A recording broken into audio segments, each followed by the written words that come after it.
Price the lord, hallelujah. ದೇವರ ನಾಮಕ್ಕೆ ಸ್ತೋತ್ರವಾಗಲಿ. ಯೇಸು ಕ್ರಿಸ್ತನ ನಾಮದಲ್ಲಿ ಒಳ್ಳೆ ಸಮಯಕ್ಕಾಗಿ ನಿಮ್ಮೆಲ್ಲರನ್ನು ಮನಪೂರ್ವಕವಾಗಿ ಸ್ವಾಗತಿಸಿಕೊಳ್ತೇವೆ. ಹಾಲೆಲೂಯಾ. ದೇವರ ನಾಮಕ್ಕೆ ಸ್ತೋತ್ರವಾಗಲಿ. ಪುನಃ ಒಂದು ಸಾರಿ ನೀವು ಸೇರಿ ಬರುವಂತೆ ದೇವರು ಕೊಟ್ಟಂಥ ಈ ಕೃಪೆಗಾಗಿ ದೇವರಿಗೆ ಸ್ತೋತ್ರವನ್ನು ಸಲ್ಲಿಸೋನಾಗಿದ್ದೇನೆ. ಹಾಲೆಲೂಯಾ. ಪ್ರೇರೆ, ಈ ಲೋಕದಲ್ಲಿ ದೇವ ಮಕ್ಕಳಿಗೆ ಆಗಿರಬಹುದು, ದೇವರನ್ನು ಆದುಕೊಂಡವರಿಗೆ ಆಗಿರಬಹುದು, ಕಷ್ಟಗಳು ಸಂಕಷ್ಟಗಳು ಇದ್ದೇ ಇರ್ತದೆ. ಆದರೆ ದೇವರ ಮಕ್ಕಳಾದ ನಾವು ಒಂದು ಆಲೋಚನೆ ಮಾಡಬೇಕು. ನಮಗೆ ಬರುವಂಥ ಕಷ್ಟಗಳಾಗಲಿ, ಸಂಕಷ್ಟಗಳಾಗಲಿ, ವೇದನೆಗಳಾಗಲಿ, ಅದೆಲ್ಲವೂ ಸಹ ದೇವರ ಮಕ್ಕಳ ಹಿತಕ್ಕೋಸ್ಕರನೇ ಬರ್ತದೆ, ನಿನ್ನ ಕೇಡಿಗೋಸ್ಕರ ಬರೋದೇ ಇಲ್ಲ. Praise the lord, hallelujah.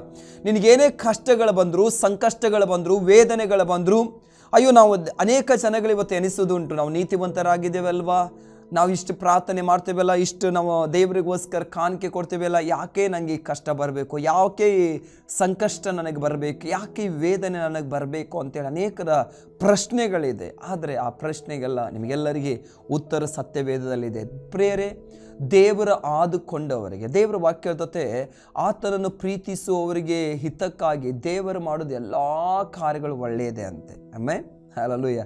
ಆದ ಕಾರಣ ಪ್ರೇರೆ, ಒಂದು ಸಂಗತಿಗಳನ್ನ ನೋಡ್ಲಿಕ್ಕೆ ಹೋಗುವ ದಾವೀದನ ವಿಷಯದಲ್ಲೇ ನಾವು ಈಗಾಗಲೇ ನೋಡ್ತೇವೆ. ಈ ದಿನದ ದೇವರ ವಾಕ್ಯ ಏನಂತ ಹೇಳಿದ್ರೆ, ದೇವರ ವಾಕ್ಯ ಹೇಳ್ತತೆ, ನೀತಿವಂತರಿಗೆ, ಕೀರ್ತನೆ ಬರೆದ ಪುಸ್ತಕ 34ನೇ ಅಧ್ಯಾಯದಲ್ಲಿ 19ನೇ ವಚನ ಹೇಳ್ತಾರೆ, ನೀತಿವಂತರಿಗೆ ಸಂಭವಿಸುವ ಕಷ್ಟಗಳು ಅನೇಕವಿದ್ದರೂ ಯೆಹೋವನು ಅವೆಲ್ಲವುಗಳಿಂದ ಬಿಡಿಸ್ತಾನೆ. ಕೀರ್ತನೆ ಬರೆದ ಪುಸ್ತಕ ಸಾಮ್ಸ್ ಚಾಪ್ಟರ್ 34:19 ವರ್ಸ್. ನೀತಿವಂತನಿಗೆ ಸಂಭವಿಸುವ ಕಷ್ಟಗಳು, ನೀತಿವಂತನಿಗೆ ಸಂಭವಿಸುವ ಕಷ್ಟಗಳು, ನೀತಿವಂತರಿಗೆ ಅಥವಾ ನೀತಿವಂತ ಕುಟುಂಬಕ್ಕೆ ಸಂಭವಿಸುವ ಕಷ್ಟಗಳು ಅನೇಕವಿದ್ದರು ಯೆಹೋವನು ಅವೆಲ್ಲವುಗಳಿಂದ ಬಿಡಿಸ್ತಾನೆ. ಹಾಗಾದರೆ ನೀನು ನೀತಿವಂತಳಾದ ನೀನು, ನೀತಿವಂತರಾದ ನಿನ್ನ ಕುಟುಂಬ ಒಂದು ವೇಳೆ ಇವತ್ತು ಕಷ್ಟಗಳಲ್ಲಿ, ದುಃಖದಲ್ಲಿ, ವೇದನದಲ್ಲಿ ಇರಬಹುದು. ಆದರೆ ದೇವರು ಹೇಳುವಂಥ ಸಂಗತಿ ಏನಂತ ಹೇಳಿದ್ರೆ, ದೇವರು ಅದು ಎಲ್ಲದರಿಂದ ನಿನ್ನನ್ನು ಏನು ಮಾಡ್ತಾರೆ, ಬಿಡಿಸಿ ನಡೆಸ್ತಾರೆ. ಹಾಲೆಲೂಯಾ. ಆದ ಕಾರಣ ದೇವಚನರೇ, ನೀತಿವಂತರಾದ ನಾವು ಕಷ್ಟಗಳು ಬಂದರೂ ಸಹ ನಾವು ಮಾಡುವುದನ್ನು ನಾವು ಬಿಟ್ಟು ಬಿಡಬಾರ್ದು. ನಾವು ಮಾಡೋದನ್ನು ನಿರಂತರವಾಗಿ ಮಾಡ್ತಾನೆ ಇರಬೇಕು. ಸಭೆಗೆ ಹೋಗೋದನ್ನು ಬಿಟ್ಟು ಬಿಡಬಾರ್ದು, ಪ್ರಾರ್ಥನೆ ಮಾಡೋದನ್ನು ಬಿಟ್ಟು ಬಿಡಬಾರ್ದು, ಪರಿಶುದ್ಧತೆಯಲ್ಲಿ ನಡೆಯೋದನ್ನು ಬಿಟ್ಟು ಬಿಡಬಾರ್ದು, ಇನ್ನೊಬ್ಬರನ್ನು ಪ್ರೀತಿ ಮಾಡೋದನ್ನು ಬಿಟ್ಟು ಬಿಡಬಾರ್ದು. ಹಲ್ಲೆಲೂಯಾ. ಇನ್ನೊಬ್ಬರಿಗೆ ಸಹಾಯ ಮಾಡೋದನ್ನು ಬಿಟ್ಟು ಬಿಡಬಾರ್ದು. ಅನೇಕ ಈ ಲೋಕದಲ್ಲಿ ಒಂದು ಜನರು ಹೇಳ್ತಾರೆ, ಇವತ್ತು ಒಳ್ಳೇದು ಮಾಡೋರಿಗೆ ಕಾಲನೇ ಇಲ್ಲ ಅಂತೇಳಿ ಲೋಕ ಜನರು ಹೇಳ್ತಾರೆ. ದೇವ ಮಕ್ಕಳು ಯಾವತ್ತೂ ನೆನೆಸ್ಬೇಕು. ಹಲ್ಲೆಲೂಯಾ. ಈ ಮಾತು ದೇವರ ಮಕ್ಕಳಿಗೆ ಬರಬಾರ್ದು. ಒಳ್ಳೇದು ಮಾಡೋರಿಗೆ ಕಾಲ ಇಲ್ಲ ಅಂತ ಲೋಕ ಜನರು ಹೇಳ್ತಾರೆ. ಆದರೆ ದೇವರ ಮಕ್ಕಳು ಹೇಳಬೇಕು ಏನಂತ ಹೇಳಿದ್ರೆ, ಒಳ್ಳೇದು ಮಾಡೋನು ಒಳ್ಳೇದನ್ನೇ ಹೊಂದಿಕೊಳ್ತಾನೆ. ಆದ ಕಾರಣ ದೇವ್ರ ವಾಕ್ಯ ಹೇಳ್ತದೆ, ದೇವ ಮಕ್ಕಳೇ ಏನಂತ ಹೇಳಿದ್ರೆ, ಗಲಾತ್ಯ ಬರೆದ ಪುಸ್ತಕ 6ನೇ ಅಧ್ಯಾಯ 7ನೇ ವಚನ ಅಂತ ನಾನು ಎನಿಸ್ತೇನೆ. ಏನಂತ ಹೇಳಿದ್ರೆ, ಮನುಷ್ಯನು ಯಾವುದನ್ನು ಬಿತ್ತಾನೋ ಅದನ್ನು ಅವನು ಏನು ಮಾಡ್ತಾನಂತೆ, ಕೊಯ್ತಾನಂತೆ. ಹಲ್ಲೆಲೂಯಾ. ಲೋಕ ಜನ ಹೇಳ್ತಾರೆ ಒಳ್ಳೇದು ಮಾಡೋರಿಗೆ ಕಾಲಿಲ್ಲ. ಸತ್ಯವೇದ ಹೇಳ್ತತೆ, ಈ ಸತ್ಯವೇದ ಹೇಳ್ತತೆ, ಒಳ್ಳೇದು ಮಾಡೋರಿಗೆ ಕಾಲ ಉಂಟೇ ಉಂಟು. ಒಳ್ಳೇದು ಮಾಡುವವರಿಗೆ ಒಳ್ಳೆ ಕಾಲಗಳು ಉಂಟು, ಕೆಟ್ಟದ್ದು ಮಾಡೋರಿಗೆ ಕೆಟ್ಟ ಕಾಲಗಳು ಉಂಟು. ಅದ ಕಾರಣ ನಾವು ಜನರ ಲೋಕ ಏನು ನಂಬ್ತಲ್ಲ ಅದನ್ನು ನಂಬೋರಲ್ಲ, ನಾವು ಸತ್ಯವೇದ ನಂಬೋರು, ನಾವು ಇದನ್ನು ನಂಬೋರು. ಇದನ್ನು ನಂಬಿ ನಾವು ಜೀವಿಸೋರಾಗಿದ್ದೇವೆ. ಹಾಗಾದರೆ ನಮ್ಮ ಜೀವ ಪೂರ್ತಿ ಇತರ ಒಳಗಿದೆ, ನಮ್ಮ ಲೈಫ್ ಇತರ ಒಳಗಿದೆ. ನಾನು ಹೇಗೆ ಜೀವಿಸ್ಬೇಕನ್ನೋದು, ಹೇಗೆ ಈ ಲೋಕದಲ್ಲಿ ನಾನು ಇರಬೇಕನ್ನೋದು, ಯಾವುದಕ್ಕೋಸ್ಕರ ಜೀವಿಸ್ಬೇಕು, ಯಾವುದಕ್ಕೋಸ್ಕರ ಪ್ರಯಾಸ ಪಡಬೇಕು, ಯಾವುದಕ್ಕೋಸ್ಕರ ತೌಕ ಪಡಬೇಕು ಅನ್ನೋದೆಲ್ಲ ಇದರಲ್ಲೇ ಇದೆ. ಹಲ್ಲೆಲೂಯಾ. ಇದು ನಮ್ಮ ಜೀವಕ್ಕೆ ಆಧಾರವಾದದ್ದು.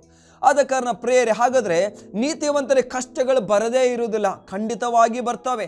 ನೀನು ಎಷ್ಟೋ ಒಳ್ಳೇದು ಮಾಡುವಂಥ ಸಮಯದಲ್ಲಿ ಸಹ ನಿನಗೆ ಕಷ್ಟಗಳು ಬರ್ತವೆ.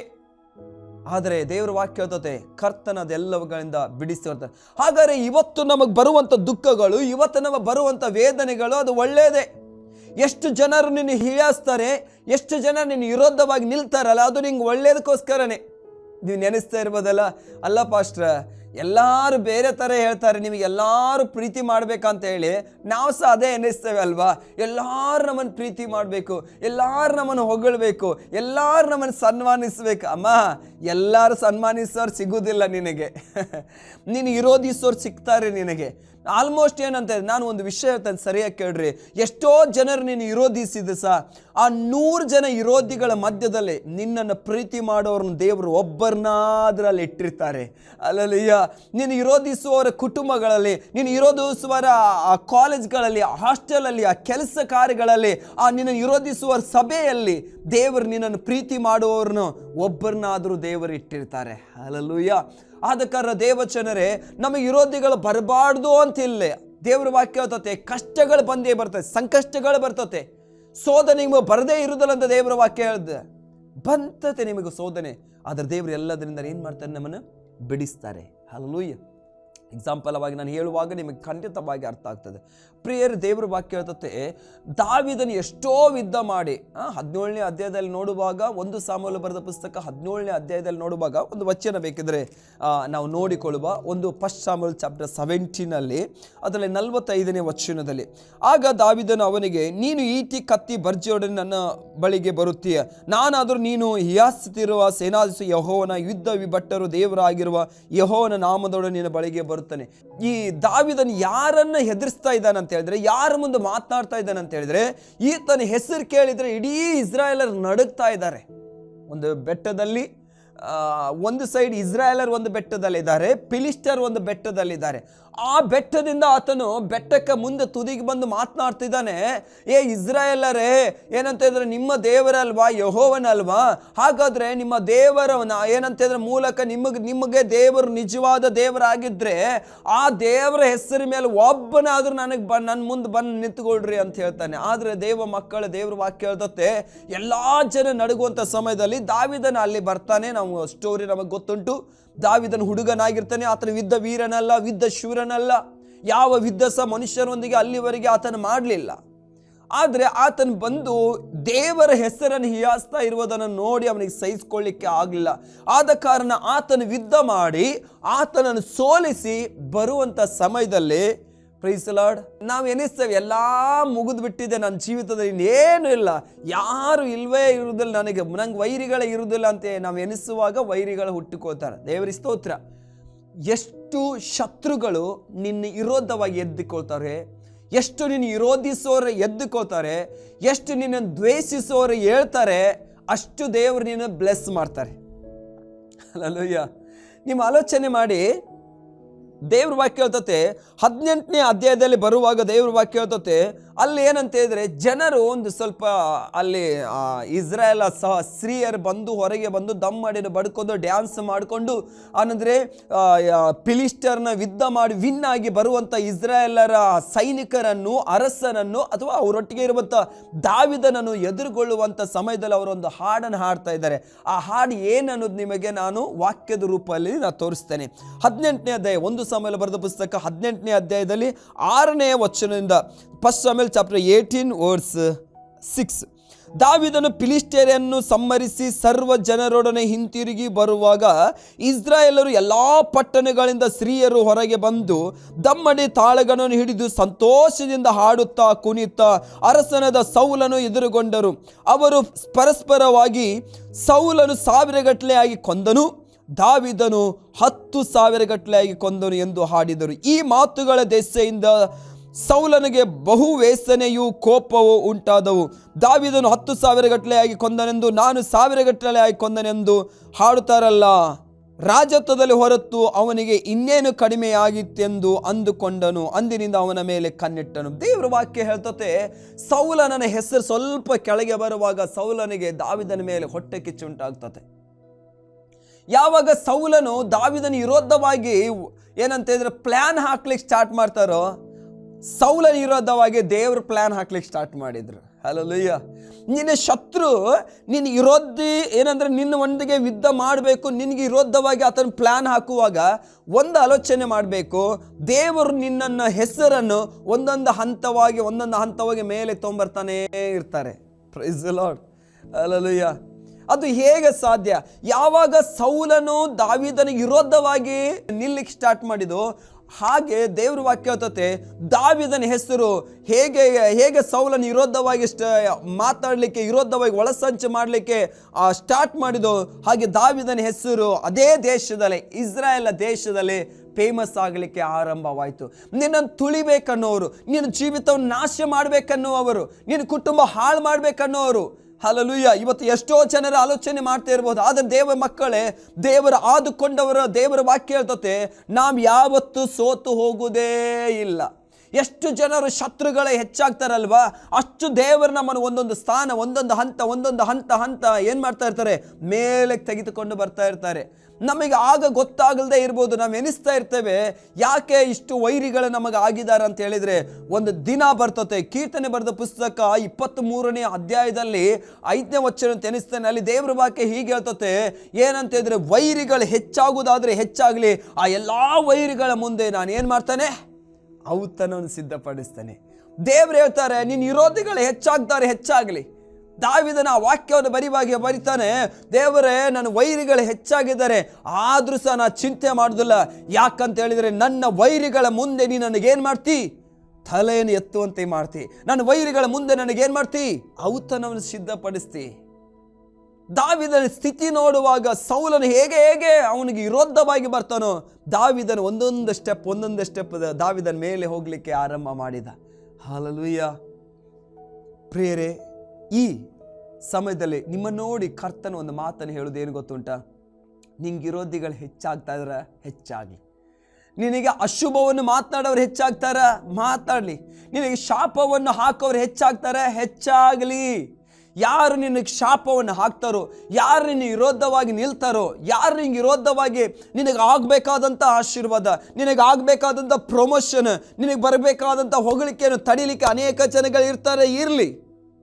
ಆದರೆ ದೇವರ ಒಂದು ವಾಕ್ಯ ಹೇಳ್ತದೆ ಪ್ರಿಯರೇ, ನಿನಗೆ ಯಾವ ಬಾಯಿ ವಿರೋಧವಾಗಿ ಎತ್ತಲ್ಪಟ್ಟಿತೋ ಅದೇ ಬಾಯಿ ಮೂಲಕನೇ ನಿನಗೆ ಶುಭವನ್ನು ದೇವರು ಮಾತನಾಡಿಸ್ತಾರೆ. ಹಲ್ಲೆಲೂಯಾ. ದೇವರ ವಾಕ್ಯ ಹೇಳ್ತತೆ, ಬಾರಕನೆಂಬ ಏನಂತ ಹೇಳಿದ್ರೆ, ಒಬ್ಬ ಅನ್ಯ ದೇಶದ ಅರಸನ ಏನು ಮಾಡ್ತಾನೆ ಅಂತ ಹೇಳಿದರೆ, ಒಬ್ಬ ಏನಂತ ಇಸ್ರಾಯೇಲ್ ಜನರನ್ನು ಏನಂದರೆ ಶಾಪಿಸಲಿಕ್ಕೋಸ್ಕರ ನಾವು ನೋಡ್ತೇವೆ. ಅಲ್ಲಿ ಯಾರನ್ನು ಕರ್ಕೊಂಡು ಬರ್ತಾ ಇದ್ದಾನೆ ಅಂತ, ಬಿಳಾಮನ್ ಅಂತೇಳಿ ಒಂದು ಪ್ರವಾದಿಯನ್ನು ಕರೆದುಕೊಂಡು ಬರ್ತಾ ಇದ್ದಾನೆ.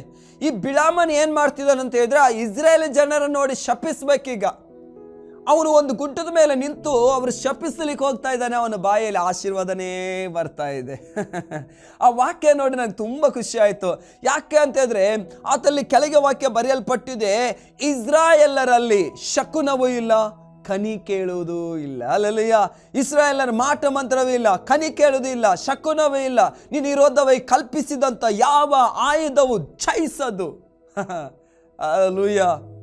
ದೇವ್ರ ವಾಕ್ಯ ಹೇಳ್ತತೆ, ನಿನಗೆ ವಿರೋಧವಾಗಿ ಕಲ್ಪಿಸಿದ ಯಾವ ಆಯುಧವು, ಯಾವ ಬಾಯಿ ನಿನಗೆ ವಿರೋಧವಾಗಿ ಮಾತನಾಡಲಿಕ್ಕೆ ಎದ್ದಲ್ಪಟ್ಟಿದೋ ಅದೇ ಬಾಯಿ ಮೂಲಕ ದೇವರು ಏನು ಮಾಡಲಿಕ್ಕಿದ್ದಾರೆ ಗೊತ್ತುಂಟ, ಅದೇ ಬಾಯಿ ಮೂಲಕ ನಿನಗೆ ಆಶೀರ್ವಾದ ಉಂಟಾಗ್ತತೆ. ಹಲ್ಲೆಲೂಯಾ. ಹಣ ಏನಂದ್ರೆ, ಬಾರಕನ ಹತ್ರ ಹಣ ತೆಗೆದುಕೊಂಡು, ಬಾರಕ ದೊಡ್ಡ ಶ್ರೀಮಂತ ಆದ ಕಾರಣ, ಅರಸನಾದ ಕಾರಣ, ನಾನು ಸನ್ಮಾನಿಸ್ತೇನೆ ಅಂತ ಹೇಳಿದ ಕಾರಣ, ಬಿಳಾಮನ್ ಏನು ಮಾಡ್ತಾನೆ ಅಂತ ಹೇಳಿದ್ರೆ, ಬಾರಕನ ಹೇಳ್ದಂಗೆ ಈ ಗುಡ್ಡ ಆದ್ಮೇಲೆ ಈ ಗುಡ್ಡ ಆದ್ಮೇಲೆ ಆ ಗುಡ್ಡ ಅಂತ ಹೇಳಿ ಇಸ್ರಾಯೇಲರ್ ನೋಡಿ ಶಪಿಸ್ಲಿಕ್ಕೆ ನೋಡ್ತಾ ಇದ್ದಾನೆ. ಆದ್ರೆ ನೋಡಿ ಶಪಿಸುವಂತ ಸಮಯದಲ್ಲಿ ಅವನ ಬಾಯಲ್ಲಿ ಮಾತೇ ಬರ್ತಾ ಇಲ್ಲ. ದೇವ ಮಕ್ಕಳು, ಪ್ರಾರ್ಥನೆ ಮಾಡುವಂಥವರು, ಹಲ್ಲೆಲೂಯಾ, ಕರ್ತನಿಗೋಸ್ಕರ ಜೀವಿಸುವವರು, ನಾನು ಹೇಳ್ತಾ ಇದ್ದೇನೆ, ನಿನಗೆ ವಿರೋಧವಾಗಿ ಅನೇಕ ಜನಗಳು ಮಾತನಾಡಿದ್ರು ಸಹ ಅವರ ಬಾಯಿ ಮೂಲಕ ದೇವರು ಹೇಳುವಂಥ ಸಂಗತಿ ಏನಂತ ಹೇಳಿದ್ರೆ, ನಿನ್ನ ವಿರೋಧವಾಗಿ ಜನರು ಎಷ್ಟೋ ಜನ ನಿಂತರು ಸಹ ಅವ್ರ ಬಾಯಿ ಮೂಲಕ ನಿನಗೆ ಶುಭವನ್ನೇ ನಾನು ಮಾತನಾಡಿಸ್ತೇನೆ ಅಂತೇಳಿ. ಆಮೇನ್. ಒಂದು ದಿನ ಎಸ್ತೇರ್ ಬರೆದ ಪುಸ್ತಕದಲ್ಲಿ ದೇವಚನ ನೋಡ್ತೇವೆ. ಎಸ್ತೇರ್ ಆಗಿರ್ಬೋದು, ಮೊರ್ದೆಕೈ ಆಗಿರ್ಬೋದು, ಇವರೆಲ್ಲ ಯಹೂದ್ಯರು. ಒಂದು ಸಮಯದಲ್ಲಿ ಏನಾಯ್ತು ಅಂತಂದರೆ, ಯಹೂದ್ಯರು ಇವರು ಅನ್ಯಾಯವಾಗಿ ನಡೆಯುವುದ ಕಾರಣ, ಇವರ ದೇಶದಲ್ಲಿ ಅನ್ಯಾಯವಾಗಿ ನಡೆಯುವ ಕಾರಣ ದೇವರು ಏನು ಮಾಡಿದ ಅಂತ ಹೇಳಿದ್ರೆ, ಬೇರೆ ದೇಶಕ್ಕೆ ಇವರನ್ನು ಏನು ಮಾಡ್ತಾರೆ ಅಂತ ಹೇಳಿದ್ರೆ ಶಿಫ್ಟ್ ಮಾಡ್ತಾರೆ. ಬೇರೆ ದೇಶದವರು ಏನು ಮಾಡ್ತಾರೆ, ಇವರನ್ನು ಗುಲಾಮರಾಗಿ ತೆಗೆದುಕೊಂಡು ಹೋಗ್ತಾರೆ. ಗುಲಾಮರಾಗಿ ತೆಗೆದುಕೊಂಡು ಹೋದಂಥ ಸಮಯದಲ್ಲಿ ಎಷ್ಟೋ ವರ್ಷಗಳು, ಕೆಲವು ವರ್ಷಗಳಲ್ಲಿ ಇರ್ತಾರೆ. ಕೆಲವು ಜನ ಮತ್ತು ದೇವರು ಏನು ಮಾಡ್ತಾರೆ, ಕನಿಕರಿಸಿ ಅವರನ್ನು ಪುನಃ ಅದೇ ಇಸ್ರಾಯೇಲ್ ದೇಶಕ್ಕೆ ತೆಗೆದುಕೊಂಡು ಬರ್ತಾರೆ. ಆದರೆ ಕೆಲವು ಜನ ಅಲ್ಲೇ ಉಳ್ಕೊಳ್ಳಿಕ್ಕೆ ಸಹ ಕೆಲವು ಜನ ಇರ್ತಾರೆ. ಇಂಥ ಸಮಯದಲ್ಲಿ ಯಹೂದ್ಯರಲ್ಲಿ ಉಳ್ಕೊಂಡ ಕಾರಣ ಈ ಯಹೂದ್ಯ ಜನಾಂಗಗಳು ದೇವರನ್ನೇ ಆರಾಧಿಸುವವರಂತ ಹೇಳಿ ಯಾರಿಗೆ ಗೊತ್ತಾಯ್ತು ಅಂತ ಹೇಳಿದರೆ, ಆ ಅರಸನ ಸರ್ದಾರರು ಒಬ್ಬನಿಗೆ, ಅರಸನ ಏನೋ ನಾವು ಹೇಳ್ಬೋದು ಈಗ ರೈಟ್ ಹ್ಯಾಂಡ್ ಅಂತ ಹೇಳ್ಬೋದು. ಓಕೆ, ಏನಂತೆ ಅಶ್ವೇರೋಷನ ಅರಸನ ರೈಟ್ ಹ್ಯಾಂಡ್ ಆಗಿದ್ದಂಥ ಒಬ್ಬ ವ್ಯಕ್ತಿ, ಆತನ ಹೆಸರು ಹಾಮಾನನು. ಆ ಹಾಮಾನ ಏನ್ ಮಾಡ್ತಾನೆ ಅಂತ ಹೇಳಿದ್ರೆ, ಒಂದು ದಿವಸ ರಾಜನ ಅವನಿಗೆ ಒಳ್ಳೆ ಸನ್ಮಾನ ಮಾಡಿರ್ತಾರೆ, ಒಳ್ಳೆ ಅಧಿಕಾರ, ಒಳ್ಳೆ ಪೋಸ್ಟ್ ಎಲ್ಲ ಅವನ ಇಟ್ಟಿದ್ದಾರೆ, ಒಳ್ಳೆ ಮಾನವನಿಗೆ ಕೊಟ್ಟಿರ್ತಾರೆ. ಇವನು ಒಂದು ದಿವಸ ರಾಜ್ಯದಲ್ಲೇ ಹೊರಗೆ ಬಾಗಿಲ ಹತ್ರ ಹೋಗುವಾಗ ಮೊರ್ದೆಕಾಯಿ ಸುಮ್ಮನೆ ಹೀಗೆ ನೋಡ್ತಾನೆ ಇದ್ದ. ಇವ್ನು ನೋಡಿದ. ಕೆಲವು ಜನಕ್ಕೆ ಏನು ಗೊತ್ತುಂಟ, ಅವ್ರನ್ನ ಕಂಡು ಎಲ್ಲರೂ ಅಡ್ಡ ಬೀಳ್ಬೇಕಂತೇಳಿ. ಯಾಕೆ? ಅವ್ರ ಅಧಿಕಾರ ಮೂಲಕ. ಆದರೆ ಅವ್ರಿಗೆ ಗೊತ್ತಿಲ್ಲ, ಆ ಅಧಿಕಾರ ಕೊಟ್ಟದ್ದು ನನ್ನ ದೇವರು ಅಂತೇಳಿ. ದೇವರ ಅಧಿಕಾರ ಕೊಟ್ಟಂತ ದೇವರ ಅಧಿಕಾರ ಕಿತ್ಕೊಳ್ಳಿಕ್ಕೆ ಸಹ ದೇವರು ಶಕ್ತನಾಗಿದ್ದಾನೆ. ನಿನ್ನ ಮುಂದೆ ಇರುವಂಥ ಎಂಥ ಅಧಿಕಾರಿ ಆಗಿರ್ಬೋದು, ನಿನ್ನ ಮುಂದೆ ಇರುವಂಥ ಎಂಥ ಶಕ್ತಿಯುಳ್ಳ ವ್ಯಕ್ತಿ ಆಗಿರ್ಬೋದು, ನಿನ್ನ ಮುಂದೆ ಇರುವಂಥ ಎಂಥ ಹಣವುಳ್ಳ ವ್ಯಕ್ತಿ ಆಗಿರ್ಬೋದು, ಎಷ್ಟೋ ಜನವುಳ್ಳ ವ್ಯಕ್ತಿ ಆಗಿರ್ಬೋದು. ಆದರೆ ನನ್ನ ದೇವರ ಮುಂದೆ, ನಾನು ಇವತ್ತು ನೀವು ಬೋಧನೆ ಮಾಡುವಂಥ ದೇವರ ಮುಂದೆ ಯಾವ ಶಕ್ತಿ ಆಗಲಿ, ಯಾವ ವ್ಯಕ್ತಿ ಆಗಲಿ, ಹಣದ ಬಲವಾಗಲಿ ಯಾವುದು ನಿಲ್ಲಲಿಕ್ಕೆ ಸಾಧ್ಯವೇ ಇಲ್ಲ. ದೇವರು ಯಾರನ್ಸ ಮೇಲೆ ಇಡ್ಲಿಕ್ಕೆ ಶಕ್ತರಾಗಿದ್ದಾರೆ, ದೇವರು ಯಾರನ್ಸ ಮೇಲೆ ಇದ್ದವ್ರನ್ನು ಕೆಳಗೆ ಬೀಳಿಸ್ಲಿಕ್ಕೆ ನನ್ನ ದೇವರು ಶಕ್ತರಾಗಿದ್ದಾರೆ. ಹಲ್ಲೆಲೂಯಾ. ಆಗ ಕಾರಣ ದೇವ ಮಕ್ಕಳೇ ಒಂದು ಆಲೋಚನೆ ಮಾಡಬೇಕು. ಹಾಗಾದರೆ ಹಲ್ಲೆಲೂಯಾ, ಮೊರ್ದೆಕಾಯಿ ಏನಂತಂದ್ರೆ ಅವನಿಗೆ ಅಡ್ಡ ಬೀಳುವುದಿಲ್ಲ ಅಂತ ಹೇಳಿ ಹಾಮಾನ ಏನು ಮಾಡ್ತಾನಂತೆ, ಮೊರ್ದೆಕಾಯಿ ಸ್ವಲ್ಪ ವಿಚಾರಿಸ್ತೇನೆ, ಅಲ್ಲಿ ಬಾಗಿಲಲ್ಲಿ ನಿಲ್ತಾನಲ್ಲ, ಯಾವಾಗಲೂ ಬಾಗಿಲು ಕಾಯ್ತಾನಲ್ಲ, ಅವನು ಯಾರು ಅಂತೇಳಿ. ಅವನ ಹೆಸರು ಮೊರ್ದೆಕಾಯಿ. ಅವನ ಜನಾಂಗ ಯಾವುದು, ಅವನ ಊರು ಯಾವುದು, ಎಲ್ಲ ಹಿಸ್ಟ್ರಿಯನ್ನು ತಕ್ಕೊಂಡ್ಮೇಲೆ ಏನಂತ ಇದ್ರೆ ಹಾಮಾನಿಗೆ ಗೊತ್ತಾಗ್ತದೆ ಅವನು ಒಬ್ಬ ಯಹೂದ್ಯನು ಅಂತೇಳಿ. ಅಬ್ಬಬ್ಬಬ್ಬ, ನಮ್ಮ ದೇಶಕ್ಕೆ ಬಂದು ನಮ್ಮ ಮಣ್ಣೆ ತಿಂದು ನಮ್ಮ ಊಟನ ಮಾಡಿ ಇಷ್ಟ ಅಹಂಕಾರ ಇವರಿಗೆ ಅಂತ ಹೇಳಿ ಹಾಮಾನ ಏನು ಮಾಡ್ತಾನೆ ಅಂತ ಹೇಳಿದ್ರೆ, ಮೊರ್ದೆಕಾಯಿ ಒಬ್ಬನೇನೆ ಇಡೀ ಯಹೂದ್ಯರ ಮೇಲೆ, ಇಲ್ಲಿ ಎಲ್ಲ ದೇಶಗಳು ಎಲ್ಲೆಲ್ಲ ಯಹೂದ್ಯರಿದ್ದಾರೋ ಆ ಎಲ್ಲ ದೇಶಗಳ ಮೇಲೆ ಯಹೂದ್ಯರನ್ನ ನಾಶ ಮಾಡ್ತಾನೆ ಅಂತೇಳಿ ಒಳಸಂಚಿ ಮಾಡ್ತಾನೆ. Praise the lord. ದೇವ್ರ ವಾಕ್ಯ ಹೇಳ್ತದ ದೇವ ಮಕ್ಕಳೇ, ಹೀಗೆ ಒಳಸಂಚೆ ಮಾಡೋದು ಎಲ್ಲ ಏನಂತಂದರೆ ಪತ್ರಗಳು. ಆ ಕಾಲದಲ್ಲಿ ಮೊಬೈಲ್ ಫೋನ್ ಎಲ್ಲ ಇರಲಿಲ್ಲ, ವಾಟ್ಸಪ್ ಆಗಲಿ, ಫೇಸ್ಬುಕ್ ಆಗಲಿ, ಗೂಗಲ್ ಆಗಲಿ, ಯೂಟ್ಯೂಬ್ ಆಗಲಿ ಏನು ಇರಲಿಲ್ಲ. ಆ ಟೈಮ್ದಲ್ಲಿ ಪತ್ರ ಬರೆದು ಏನು ಮಾಡ್ತಿದ್ರು, ಕಳಿಸಿಕೊಡ್ತಿದ್ರು. ಆದ ಕಾರಣ ಅರಸನೊಂದು ಮುದ್ರೆ ಹಾಕಿ ಆ ಪತ್ರವನ್ನು ಬರೆದು ಕಳಿಸಿ ಎಲ್ಲ ದೇಶಕ್ಕೆ ಹಂಚಿಕೊಡ್ತಾನೆ. ಇಂಥ ದಿನದಲ್ಲಿ ಯಹೂದ್ಯ ಜನರನ್ನು ಏನು ಮಾಡಬೇಕು, ಸಂಹಾರ ಮಾಡಲಿಕ್ಕೆ ರೆಡಿಯಾಗಿರ್ರಿ ಅಂತೇಳಿ. ಶತ್ರು ರೆಡಿಯಾಗಿದ್ದಾರೆ ಈಗ. ಆ ದಿನ ಬರ್ತದೆ, ಶತ್ರು ರೆಡಿಯಾಗಿದ್ದಾನೆ.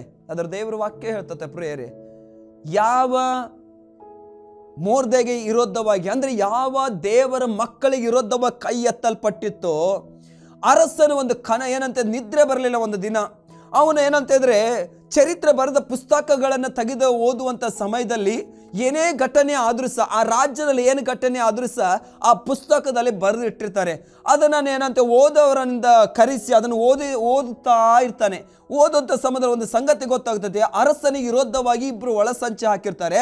ಆ ಒಳಸಂಚನ್ನು ಮೊರ್ದೆಕಾಯಿ ಅಂತ ಒಂದು ವ್ಯಕ್ತಿ ಹೇಳಿಕೊಡ್ತಾನೆ. ಮತ್ತೆ ಅದನ್ನು ನಾವು ನೋಡುವಾಗ ಆ ಒಳಸಂಚೆ ಹಾಕಿದ್ದವರನ್ನು ಹಿಡಿದು ಸಾಯಿಸ್ತಾರೆ. ಆದರೆ ಮೊರ್ದೆಕಾಯಿಗೆ ಏನು ಸಿಗಲಿಲ್ಲ ಅಲ್ಲಿ, ಅದು ಬರೆಯಲ್ಪಟ್ಟಿತ್ತು. ಹಲ್ಲೆಲೂಯಾ. ಅರಸನು ಅವನಿಗೇನು ಸಿಗಲಿಲ್ವಾ? ಏನು ಸಿಗಲಿಲ್ಲ. ಹೊರಗೆ ಹಾಮಾನ ನಿಂತಿದ್ದ. ಹಾಮಾನ ಕರೀತಾರೆ. ಅರಸನು ಸನ್ಮಾನಿಸಬೇಕಾದಂಥ ವ್ಯಕ್ತಿ ಹೇಗೆ ಸನ್ಮಾನಿಸಬೇಕು ಅವನೇನೆಲ್ಲ ಹೇಳ್ತಾನೆ. ಏನಂತ ಹೇಳಿದ್ರೆ, ರಾಜ್ಯನ ಹೋಗುವಂಥ ಕುದುರೆ ಮೇಲೆ ಕುತ್ಕೊಳ್ಬೇಕು, ರಾಜ್ಯ ವಸ್ತ್ರ ಹಾಕ್ಕೊಳ್ಬೇಕು. ಅವನೇನಂತ ಹೇಳಿದ್ರೆ ಊರಲ್ಲೆಲ್ಲ ಅವನನ್ನು ಮೆರವಣಿಗೆ ಮಾಡಬೇಕು, ಆ ಕುದುರೆ ಮೇಲೆ ಕುತ್ಕೊಳ್ಸಿ ಅಂತೇಳಿ. ಅದಕ್ಕೆ ಅರಸನ ಹೇಳ್ತಾನೆ, ನೀ ತಪ್ಪದೆ ಆ ಮೊರ್ದೆಕಾಯಿಗೆ ಮಾಡು ಅಂತೇಳಿ. ಈಗ ಅರಸನ ಮಾತನ್ನು ಏನು ಮಾಡ್ಲಿಕ್ಕಾಗುದಿಲ್ಲ, ಬಿಡ್ಲಿಕ್ಕಾಗುದಿಲ್ಲ. ಅದೇ ಮೊರ್ದೆಕಾಯಿಗೆ ಅವನು ಏನು ಮಾಡಿದ್ದಾನೆ, ಸಾಯಿಸ್ಬೇಕಂತೇಳಿ ಒಳಸಂಚಿ ಮಾಡಿದ. ಯಾರು? ಹಾಮಾನನು. ಈಗ ಅರಸನ ಹೇಳ್ತಾರೆ, ಅರ್ಧೇ ಮೊರ್ದೆಕಾಯಿಗೆ ನೀನು ಏನು ಮಾಡ್ಬೇಕಂತೆ, ಸನ್ಮಾನ ಮಾಡ್ಬೇಕಂತ. ನಾನು ಹೇಳ, ನೀನು ವಿರೋಧವಾಗಿ ಯಾವ ಕೈ ಎತ್ತಲ್ಪಟ್ಟಿರ್ತತೋ ಅದೇ ಕೈ ಮೂಲಕ ದೇವರು ನಿನಗೇನು ಮಾಡ್ತಾರೆ, ಸನ್ಮಾನ ಮಾಡ್ತಾರೆ. ಹಲ್ಲೆಲೂಯಾ. ಎಷ್ಟೊಂದು ಒಳ್ಳೆಯ ದೇವರು. ಹಾಗಾದ್ರೆ ನಮ್ಮನ್ನು ಒಂದಿಗೆ ಇರುವಾತನು ಸರ್ವಶಕ್ತನಾದ ದೇವರು. ಎಂಥ ಸ್ಥಿತಿಯನ್ನು, ಎಂಥ ಅಹಂಕಾರದಿಂದ ಮೇರೆ ನಾನು, ನನ್ನದು, ನನ್ನ ಆಸ್ತಿ ಇದೆ, ನನ್ನ ಹತ್ರ ಜನ ಇದ್ದಾರೆ, ನನ್ನ ಜ್ಞಾನ ಉಂಟು, ಬಲ ಉಂಟು, ನಾನು ಏನು ಬೇಕಾದರೂ ಮಾಡಬಲ್ಲೆ ಅಂತ ಅಹಂಕಾರದಿಂದ ಕೊಚ್ಚಿಕೊಳ್ಳುವಂಥ ಜನರನ್ನು ತಗ್ಗಿಸಲಿಕ್ಕೆ ದೇವರು ಶಕ್ತರಾಗಿದ್ದಾರೆ. ಆಮೆನ್. ಅದಕ್ಕೆ ದೇವರು ಒಂದು ಮಾತನ್ನು ಹೇಳ್ತಾರೆ, ಬಲಿಷ್ಠರನ್ನು ನಾಚಿಕೆ ಪಡಿಸೋದಕ್ಕಾಗಿ. ಎಂಥ ಒಳ್ಳೆ ಮಾತಲ್ಲ. 1 ಕೊರಿಂಥ ಬರೆದ ಪುಸ್ತಕ 1ನೇ ಅಧ್ಯಾಯ 28ನೇ ವಚನ ಅಂತ ನೆನೆಸ್ತಾನೆ. ಅಹಂಕಾರದಿಂದ ಮೆರೆಯುವವರೇ, ಅಹಂಕಾರದಿಂದ ಏನು ಕೊಚ್ಚಿಕೊಳ್ಳುವವರೇ ಕೇಳ್ರಿ, ನಿಮ್ಮನ್ನು ತಗ್ಗಿಸಲಿಕ್ಕೋಸ್ಕರ ದೇವರು ಹೇಳುವಂಥ ಸಂಗತಿ ಏನಂತ ಹೇಳಿದ್ರೆ ಏನಂದ್ರೆ ಬಲಿಷ್ಠರನ್ನು ನಾಚಿಕೆ ಪಡಿಸೋದಕ್ಕಾಗಿ ಬಲಹೀನರನ್ನು ದೇವರು ಆರಿಸಿಕೊಳ್ತಾನೆ. ಜ್ಞಾನಿವಂತರು, ನನಗೆ ಗೊತ್ತುಂಟು, ನಾನೆಲ್ಲವನ್ನು ಮಾಡ್ತೇನೆ. ಹಲ್ಲೆಲೂಯಾ. ಕೊಚ್ಚಿಕೊಳ್ಳೋರು, ದೇವರ ಮೇಲೆ ಭರವಸೆ ಇಲ್ಲ, ದೇವರ ಮೇಲೆ ಆದುಕೊಳ್ಳೋದಿಲ್ಲ, ನಾನು ಅಂತ ಹೇಳ್ತಾ ಇರ್ತಾರಲ್ಲ, ಆ ಜ್ಞಾನಿವಂತರನ್ನು ನಾಚಿಕೆ ಪಡಿಸೋದಕ್ಕಾಗಿ ದೇವರ ಜ್ಞಾನಹೀನರನ್ನು ಆರಿಸಿಕೊಂಡಿದ್ದಾರೆ. Praise the lord. ದೇವರು ಯಾರನ್ಸ ಮೇಲೆ ಇಡ್ಬೋದು, ಯಾರನ್ಸ ಮೇಲಿಂದ ಕೆಳಗೆ ದೊಬ್ಲಿಕ್ಕೆ ಸಹ ಶಕ್ತರಾಗಿದ್ದಾರೆ. ಆದ ಕಾರಣ ದೇವರು ಆದುಕೊಂಡವರು ನಮಗೆ ಕಷ್ಟಗಳು ಬರ್ತತೆ, ಸಂಕಷ್ಟಗಳು ಬರ್ತತೆ. ಪ್ರೇರೆ ಇನ್ನೂ ವಾಕ್ಯದಲ್ಲಿ ಓದ್ಬೇಕಂತ ಹೇಳಿದರೆ ಎಷ್ಟೋ ಜನರು ಯಾರು ಅಂತ ಹೇಳಿದ್ರೆ ದಾನಿಯೇಲ ನೀತಿವಂತನೇ ಆಗಿದ್ದ, ದಾನಿಯೇಲ ನಂಬಿಗಸ್ತನೇ ಆಗಿದ್ದ. ಆದರೆ ದಾನಿಯೇಲಿಗೆ ವಿರೋಧವಾಗಿ ಏನು ಮಾಡ್ತಾರೆ? ಒಳಸಂಚು ಮಾಡ್ತಾರೆ. ಆದ್ರೆ ನೀತಿವಂತನಿಗೆ ವಿರೋಧವಾಗಿ ಜನರ ಕೈ ಎತ್ತಲ್ಪಡ್ತಾರೆ. ಎತ್ತಲಿ, ಎಷ್ಟು ನಿಂಗೆ ನೀತಿವಂತನಾದ ನಿನ್ನ ಮೇಲೆ ಕೈಗಳು ಎತ್ತರೋ ಅಷ್ಟು ಒಳ್ಳೆಯದು. ಯಾಕೆ ಗೊತ್ತುಂಟಾ? ನಿನಗೊಂದು ಜಯ ಕಾದಿದೆ. ನಿನಗೆ ಬರುವಂಥ ಸಂಕಷ್ಟಗಳಾಗಿರ್ಬೋದು, ನಿನಗೆ ಬರುವಂಥ ವೇದನೆಗಳೇ ಆಗಿರ್ಬೋದು, ನಿನಗೆ ಬರುವಂಥ ಇಕ್ಕಟ್ಟುಗಳಾಗಿರ್ಬೋದು. ದೇವ ಮಕ್ಕಳಿಗೆ ಬರುವಂಥ ಇಕ್ಕಟ್ಟಿನ ಹಿಂದುಗಡೆ ಒಂದು ಆಲೋಚನೆ ಮಾಡಬೇಕು. ದೇವರ ಮಕ್ಕಳು ನಮಗೊಂದು ಆಶೀರ್ವಾದ ಬರ್ತಾ ಇದೆ.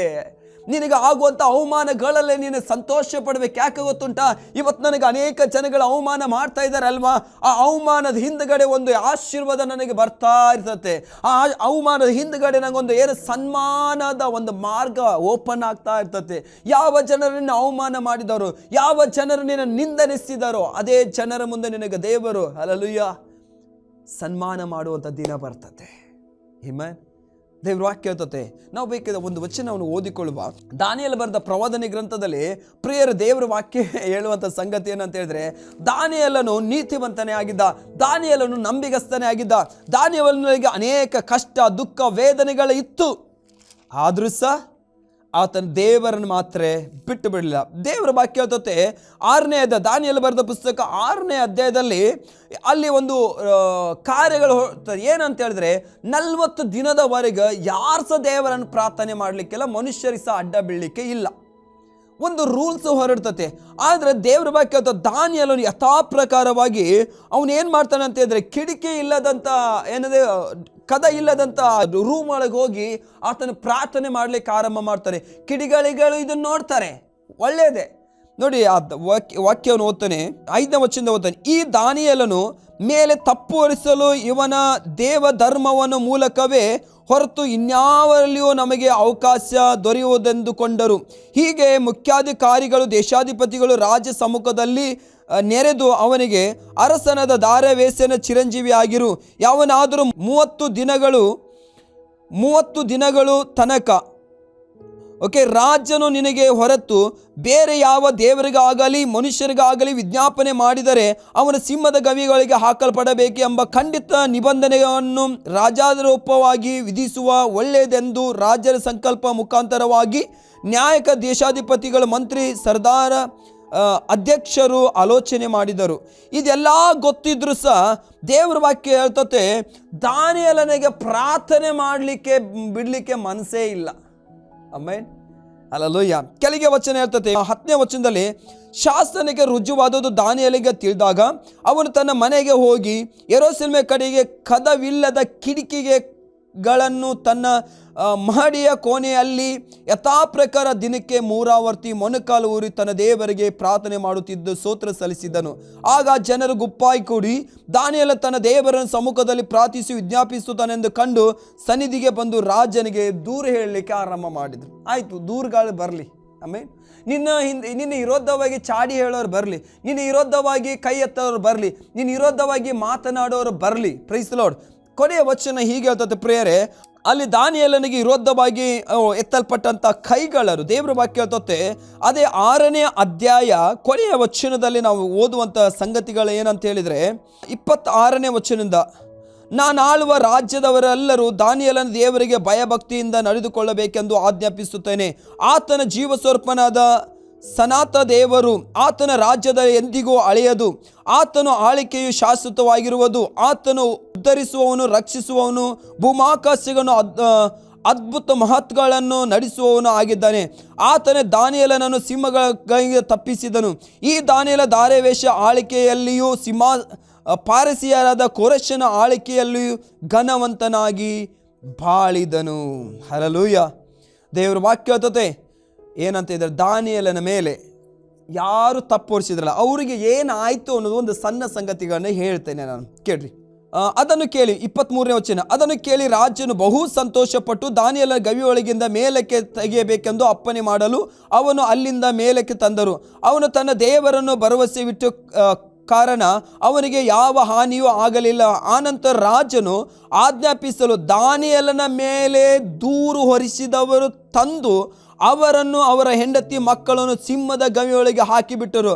ಅವರು ಗವಿಯ ಅಡಿಯ ಮುಟ್ಟುವುದರೊಳಗೆ ಸಿಂಹಗಳು ಅವರ ಮೇಲೆ ಹಾರಿ ಅವರನ್ನು ಎಲ್ಲ ಎಲುಬುಗಳನ್ನು ಚೂರು ಚೂರು ಮಾಡಿದರು. ಹಲ್ಲೆಲೂಯಾ.